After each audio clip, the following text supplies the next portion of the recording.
मैं रंजीत त्रिपाठी, कृषि विभाग, पद मेरा सीनियर टेक्निकल असिस्टेंट, विकासखंड पूरा बाजार में कार्यरत हूँ। जी सर। सर आप सरसों के बारे में थोड़ा जानकारी दीजिए, क्योंकि हमारे किसान भाई इस समय सरसों की बुआई किए हैं, तो सरसों की बुआई में उनको काफ़ी मुश्किलों का सामना करना पड़ता है।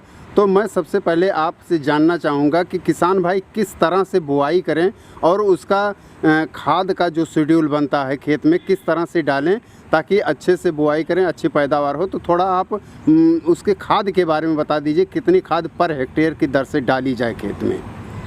जी, बहुत ही अच्छा सवाल है आपका। किसान भाइयों, मैं आपसे बताना चाहता हूँ कि ये जो अपने कृषि विभाग द्वारा national mission on oil seed programme के तहत कृषि विभाग जो है सरसों, लाही, जिसको आप लोग तोरिया बोलते हैं, जी सर, जो कि खरीफ और रबी के बीच एक कैच क्रॉप के रूप में उगाई जाती है, इसका बीज जो है निःशुल्क वितरण किया गया था। जी। उसके साथ साथ सरसों की वैरायटी CS 60, CS 58, गिरिराज, ये सब वैरायटी राजकीय कृषि बीज भंडार से किसानों को निःशुल्क मिनी किट के माध्यम से वितरण किया गया था। जी सर। और किसान भाइयों, आप ये सब जानते हैं कि इसमें जो है बुआई की जो विधि है, अधिकतर आप लोग छिटकवा ही उपयोग करते हैं। जी सर। फिर भी उसमें आपको ध्यान देना है कि फसल जो है उगने के बाद आप उसको देखेंगे 3-4 पत्ती की अवस्था में जब फसल हो, जी, तो उसमें एक बिरलीकरण की प्रक्रिया होती है, जिसमें कहीं कहीं पर ज़्यादा बीज गिर जाते हैं, सघन हो जाती है फसल। तो वहाँ पे उसको आप जो है पौधे से पौधे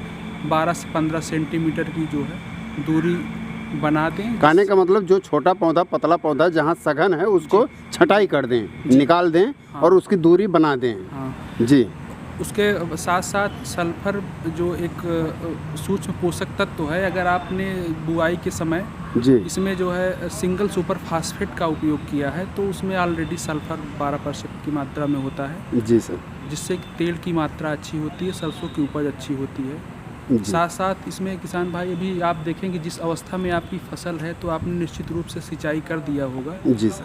2 महत्वपूर्ण सिंचाई इसमें आप करनी है। पहली फूल आने से जस्ट पहले। जी सर। और दूसरी जब मतलब कि दाने भरने की अवस्था में। सर फूल आने से पहले का मतलब कितने दिन पे सिंचाई की जाए? लगभग 35 दिन पे आप 35 दिन पे। जी। और अगली सिंचाई आप जो है जी 60 दिन पर आप करेंगे। अगर थोड़ा सा सर हमारे किसान भाइयों को बता दीजिए कि खेत में खाद कितना डाला जाए, खाद डालना जरूरी रहता है कि नहीं रहता है? खाद डालने की जो बात आप कर रहे हैं, तो उसमें अगर आप जो है खेत तैयारी के समय, पहली बात तो अगर आपके पास उपलब्ध है बहुत अच्छी बात है। जी। आप देसी खाद का प्रयोग करें, जी। गोबर की खाद, कंपोस्ट खाद, वर्मी कंपोस्ट की खाद। इससे जो है मिट्टी की सेहत अच्छी रहती है, सूक्ष्म पोषक तत्व उपलब्ध रहते हैं। साथ साथ रासायनिक खाद की बात करें तो सिंगल सुपर फास्फेट का आप उपयोग कर सकते हैं।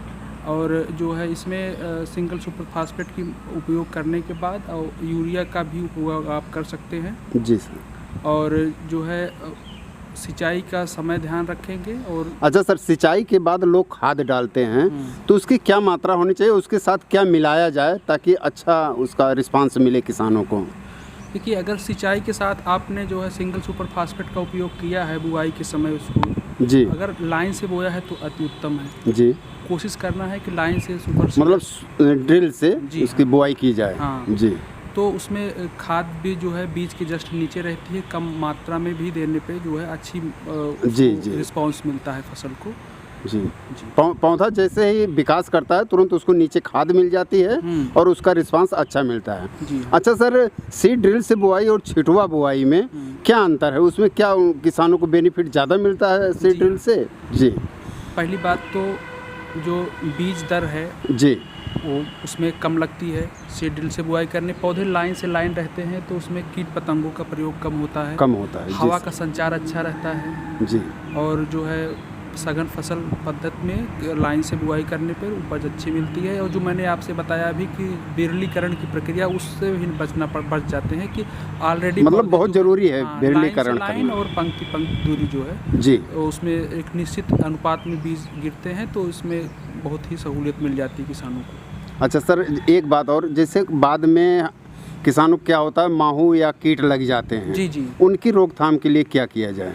जी, माहू की रोकथाम के लिए जो है पहले तो मैं आपको बताऊंगा कि जो जैविक कीटनाशक है उसका उपयोग, जैसे नीम ऑयल है जो जी एजाडिरेक्टिन जी 0.115%, जी ये जो है आपका 2.5 लीटर 500 से 600 लीटर पानी में प्रति हेक्टेयर छिड़काव करने से शुरुआती समय में ये जो है प्रकोप दूर हो जाएगा। अच्छा। और अगर बहुत ज़्यादा स्थिति खराब है तो वहाँ पे आप जो है रसायन का उपयोग कर सकते हैं।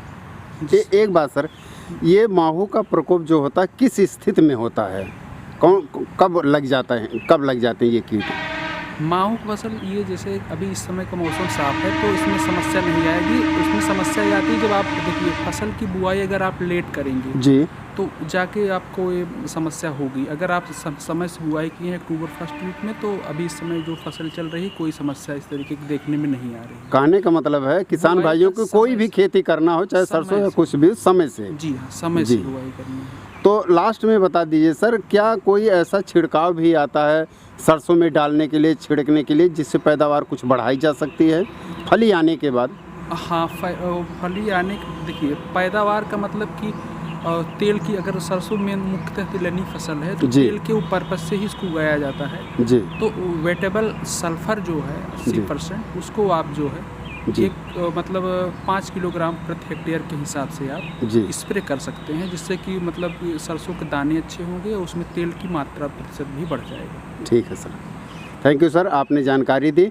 मैं किसान भाइयों को बताना चाहूँगा कि अगर ऐसी जानकारी लेना है तो कृपया आप लोग मेरे चैनल को सब्सक्राइब कीजिएगा, बगल में बेल आइकन है उसे भी दबाइएगा।